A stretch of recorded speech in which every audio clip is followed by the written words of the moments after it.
U.S. government task force to combat anti-Semitism. Breakthrough fusion power marks major progress in clean energy. GOP Representative Greene says she would have armed January 6 Capitol riots. Former capital of U.S. slaveholding states removes its last public Confederate monument. Musk attacks Dr. Fauci. White House denounces Musk. UAE successfully launches moon mission.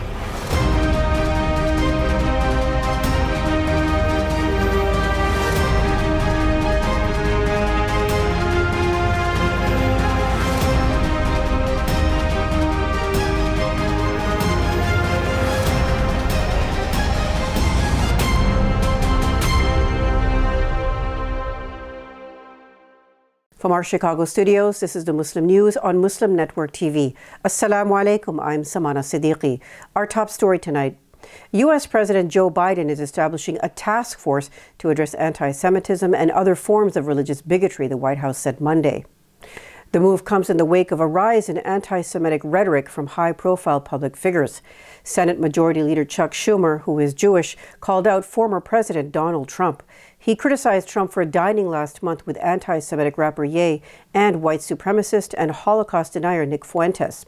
While speaking at a conference on combating anti-Semitism, Schumer warned against a dramatic resurgence of the bigotry across the U.S. Second Gentleman Doug Emhoff, who is also Jewish, last week hosted a discussion with community leaders on how to combat the rise in anti-Semitism.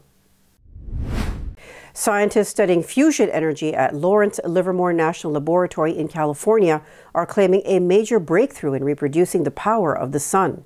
They announced Tuesday the first fusion reaction in a lab setting that produced more energy than it took to create the reaction. It took decades of experimentation and billions of dollars in public investment to reach this milestone. The fusion energy technology is a potential game changer in the pursuit of clean, reliable, and low-cost alternatives to fossil fuels and conventional nuclear power.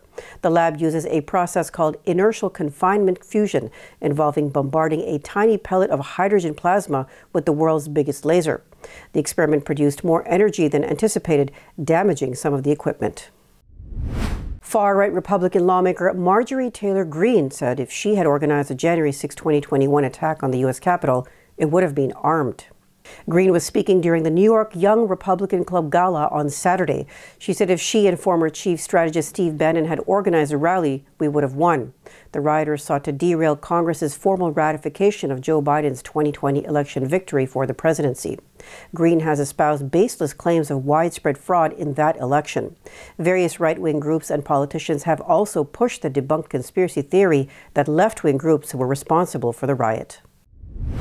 The city of Richmond, Virginia, removed its last publicly owned Confederate monument on Monday.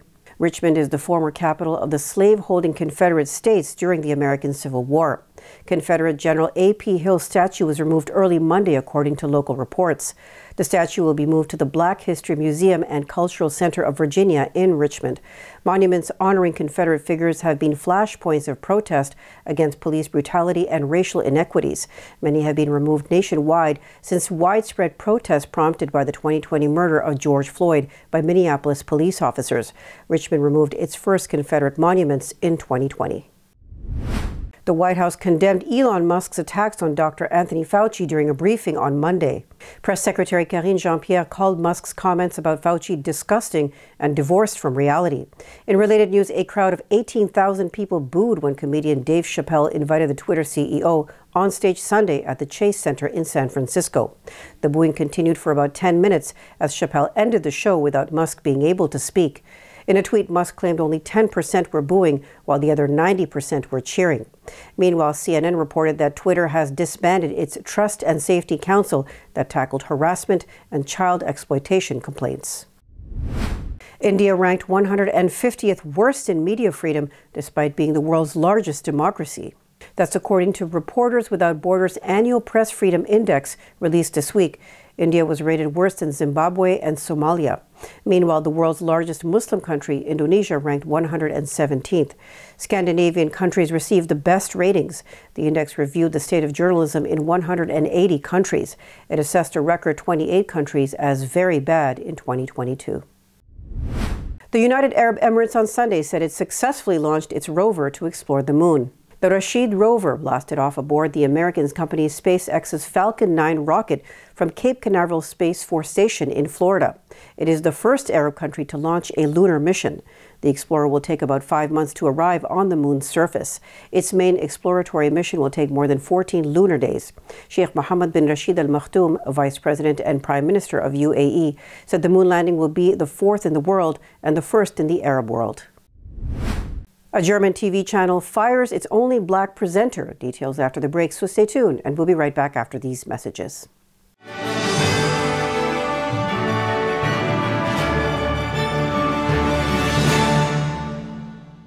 A free 3-minute online chat can give you the personalized tips you need to start boosting your retirement savings today. I am what hunger looks like in America. Despite the development of a COVID-19 vaccine, millions around the world will not have access. We need a vaccine that's free and available to everyone, everywhere. It's time for a people's vaccine. If I could be you, and you could be me for just 1 hour. If we could find a way to get inside each other's minds. Walk a mile in my shoes. Walk a mile in my shoes. Well, before you abuse, criticize, and accuse. Walk a mile in my shoes. There are 16 million children struggling with hunger in America. That's 1 in 5 daughters, sons, neighbors, and classmates who don't know where their next meal is coming from. Yet billions of pounds of good food go to waste every year. It's time we do something about it. Feeding America is a nationwide network of food banks that helps provide meals to millions of kids and families in need. Visit feedingamerica.org to help them feed even more. Together, we can solve hunger. Together, we're feeding America. We are Justice for All. Headquartered in the heart of downtown Chicago, Justice for All is a global humanitarian initiative dedicated to raising awareness for human rights concerns impacting vulnerable minority groups. Our diverse team of staff and volunteers, led by Imam Malik Mujahid, work tirelessly to help Justice for All achieve their goals.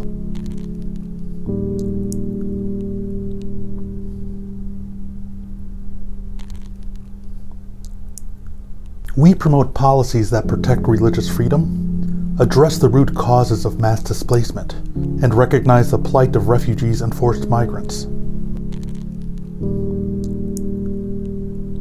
Together, we can continue to stand up for justice. Justice for all.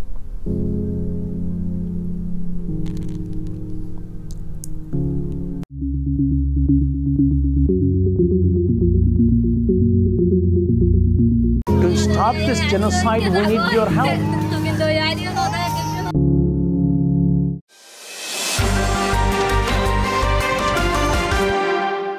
Welcome back. A German TV channel fired its only black presenter this week for taking part in a Palestinian protest in the occupied West Bank.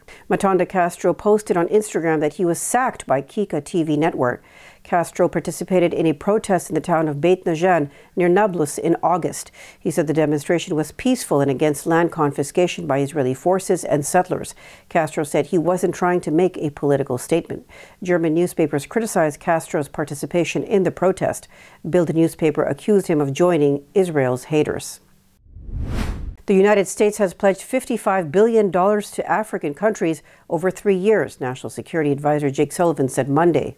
A 3-day summit of 50 high-level African delegations began today in Washington. The summit will continue until Thursday. Sullivan said the commitments build on the U.S.'s long-standing leadership and partnership in development, economic growth, health, and security in Africa. He added there is a need to repair U.S. relations with Africa after former President Donald Trump referred to its nations in an offensive and derogatory manner in 2018.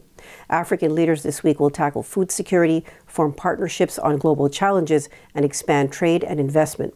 China, Russia, Turkey, and the United Arab Emirates are all vying for influence in Africa. The Islamic Foundation of Toronto says a man assaulted their imam during morning prayers on Monday. Imam Yusuf Badat told City News 680 the attack happened during Fajr prayers offered before sunrise. He said a man walked to the front of the congregation and began yelling in a language he did not recognize and then grabbed his beard. Two congregants restrained the man and held him until police arrived. Badat said the man has been arrested. He said mosque leaders want to know why police let the suspect drive off in a vehicle after an act of assault. Officials put additional security measures in place at the mosque for congregant safety. A member of the U.S. Commission on International Religious Freedom, or USCIRF, criticized the U.S.'s failure to designate India as a country of particular concern. Commissioner Dave Curry called the State Department's decision to exclude India from the list a bald-faced political maneuver and shameful. The designation is used for a nation guilty of particularly severe violations of religious freedom under the International Religious Freedom Act and its 1999 amendment. Curry was addressing a congressional briefing on Capitol Hill this week. He added that Secretary of State Antony Blinken and the State Department did not honor the law in their refusal to designate India as a country of particular concern. Curry said India clearly qualifies for such a designation. The congressional briefing was organized by the Indian American Muslim Council. Why are 9 out of 10 COVID deaths among Americans over the age of 65? To find out more, please stay tuned. We'll be right back after these messages.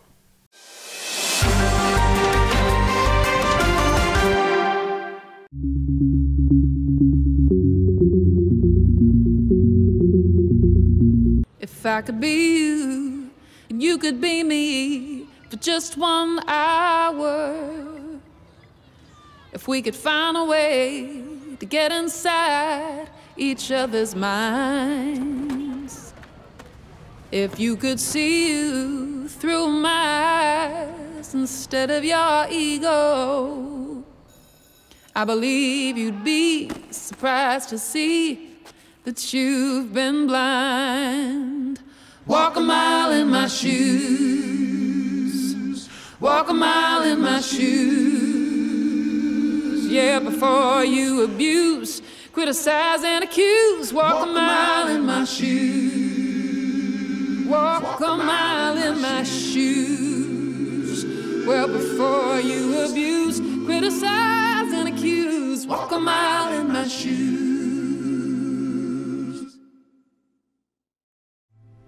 I am what hunger looks like in America.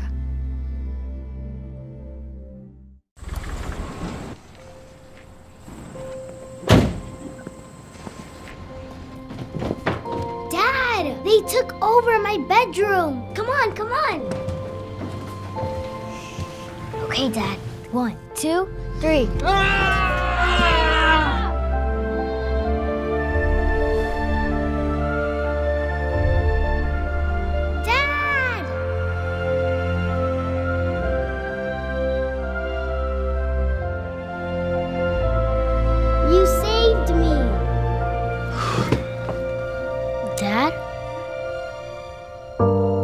Are you okay? I'm fine, dear.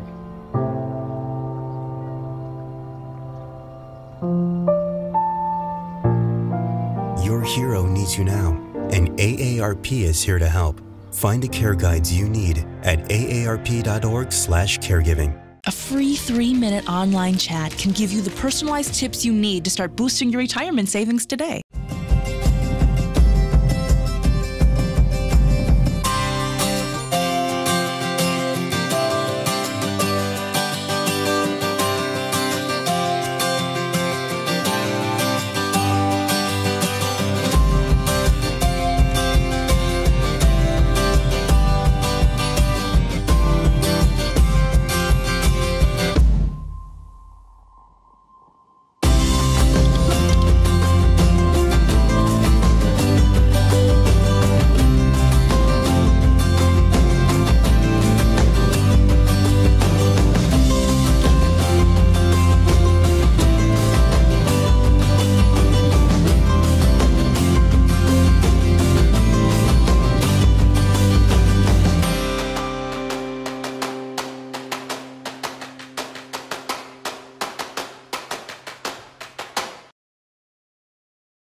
To stop this genocide, we need your help.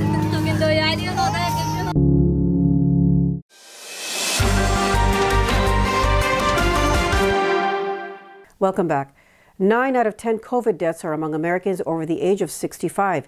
To discuss this in detail, let's go to Imam Abdul Malik Mujahid. Over to you, Imam Mujahid. Thank you, Samana.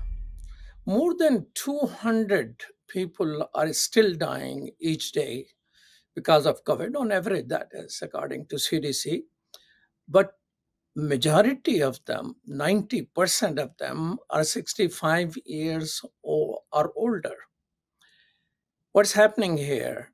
And now it is being said a new virus, which is focused on children, is also impacting the elderly.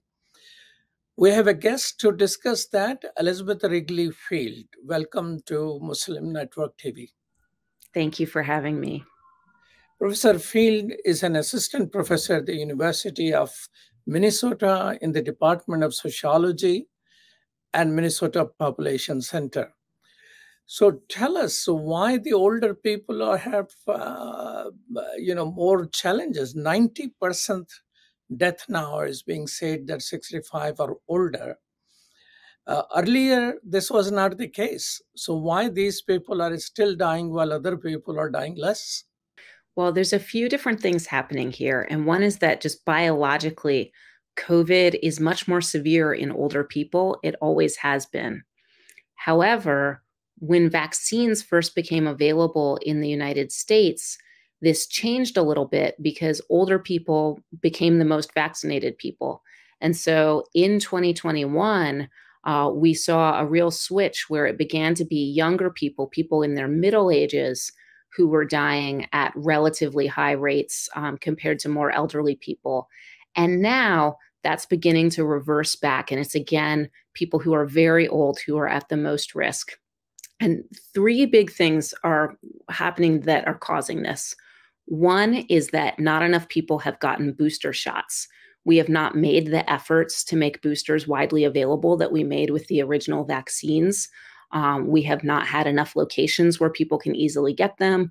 Not everyone has paid time off of work to get them. We have not gone door to door and made them really accessible, and that has harmed older people the most. Second is that long-term care facilities and nursing homes are being really hard hit, and we can talk more about why people there are so vulnerable, but that's where so many of the deaths are happening now. And then the last thing is that a lot of the virus now has shifted to relatively more rural areas where there are older, whiter populations, and that's where a lot of COVID spread is happening, and so where a lot of deaths are happening now as well. So the racial distribution of elderly initially was that in Chicago, for example, it will be Blacks and Latinos. Now you're saying it is the rural white who are facing that. Do they have the same health services issues as inner cities? To a certain extent. And the racial patterning of COVID now is very complicated. So I don't want to oversimplify it. It's still the case that people of color are at disproportionate risk. For example, in Minnesota, where I live, we recently found that people of color who are ages 45 to 64 are at as much risk as people who are 65 to 74. So that's a really big difference in risk that people of color have. But it's also true that as vaccines have become available, people of color in the United States in general have been more likely to take advantage of them than white people have. And that has affected white populations' risk. It's put them at increased risk over time when risk for other groups has fallen. So it is a switching situation. It's not a constant that always elderly are the one who are dying because of the COVID. But this, how is the access to healthcare? I mean, in rural areas versus inner cities? A lot of people in the United States don't have the healthcare access that they should for different reasons. So a lot of rural areas have been extremely affected by hospital closures. This is particularly true in states that chose not to expand their Medicaid under the Affordable Care Act. Their rural hospitals have not been able to afford to stay open. And so there have been tremendous hospital closures. And if you're in a rural area and the nearest hospital closes, the one that's now the nearest might be very far away. So that really impacts people's care access.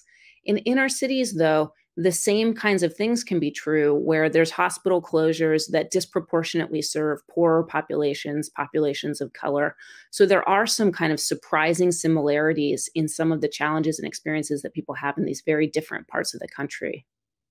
Now, what are your thoughts about the classification issue? Because older people have a variety of challenges, health related.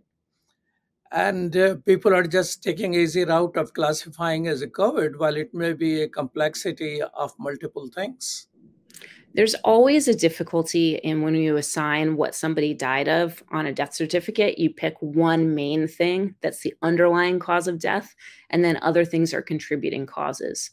And so this issue of some people are dying where COVID was a part of why they died, but not necessarily the whole reason, that's actually reflected on death certificates. So earlier in the pandemic, more than 90% of deaths where COVID was involved, COVID was listed as the underlying cause. Now it's lower than that. It's more like 3/4 of deaths will have COVID listed as the underlying cause, and the other ones will be listed as it's a contributing cause. So it's part of why people are dying, but it's not the only reason. But, if it's you or your loved one and you're thinking about, you don't really care about the population statistics. You care about, is my grandmother or my aunt or myself going to die, or are we going to live? And COVID can be the thing that makes the difference in whether someone who is having a heart attack or who's diabetic, whether they survive that experience. In commute, I see there is hardly anyone who has a mask on any longer. Do you think we liberated ourselves too soon from the concern and care of social distancing and masking?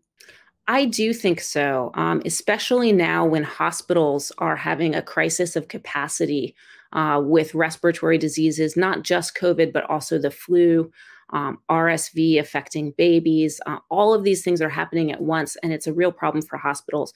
So masking in public in places like a grocery store or a movie theater is a great idea.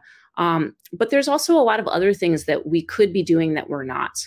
Two ones that to me are very obvious are we could improve air quality standards. So we could say that every workplace, school, and governmental building has to have a minimum quality of air that happens through ventilation and filtration so that aerosols don't build up. That would improve everybody's health. But we haven't enacted any new air quality standards in this pandemic. I think that's a huge mistake. And the other very obvious one is paid sick time, because it is endemic in this country that people go to work when they're sick because they don't feel they have an economic choice. And that means that they make their coworkers sick. And there's really no reason that we should be living like that. And now the railway workers are not going to get the 7 sick days off, and they are part and parcel of going things around. So they may be taking virus around with them as well. I mean, it's just such a carelessness there. In Chicago area, for 3-4 weeks now, all hospitals are full with the RSV, virus called RSV. And children are being sent to other states. And now it's happening in the rest of the states. But do you think that brings some more complexity towards the older people? Yeah, I mean, what this says to me is that we have a crisis for everyone, where respiratory diseases are overwhelming our hospitals. And they're especially impacting people who are very young, like babies, and people who are very old, and especially people who are very old and living in an institutional care facility like a nursing home. And these things could be addressed. In the case of nursing homes, one of the reasons why people who live there are so vulnerable is that people who work in nursing homes are paid so little that they often work multiple jobs, which means they can bring an illness from one home to the next. It's like if we were trying to design a super spreader event, this is what we would come up with. And there's no reason that it has to be that way, but I also don't think we can fix it without paying the people who work in those facilities a lot more than we're paying them now. So there's a sort of common thread here where workplaces have been a nexus of risk, And because hospitals are at their capacity, that risk is spreading beyond workplaces and affecting all of the most vulnerable people. While looking into questions to ask you, I came across a concept called acceptable loss in reference to elderly. Who came up with this acceptable loss concept? And what is that concept? So the idea is that when we make social decisions, that a certain level of death is tolerable and is sort of built into the decisions we make. But notice that when I say that, there's a lot that is sort of being swept over. For example, I said when we make decisions, but who is it that actually makes them? I have never gotten to choose, do I want to live in a society where people go to work sick when they have the flu? Or do I want to live in a society where everyone has paid sick leave and can stay home? So we don't actually make these decisions. A small number of people make them for everyone. And one of the problems with the idea of acceptable loss is that it sort of builds in some people's lives are expendable to other people. And you might think that that's not actually very fair. Thank you so much, Professor Wrigly-Field, for your time. Truly appreciate it. Thank you for having me. Back to you, Samana. Thank you. That's all from our Chicago studios tonight. Thank you for tuning in. You can find previous episodes and more on our YouTube or Facebook. For more content, keep watching Muslim Network TV or visit muslimnetwork.tv. Salam and good night.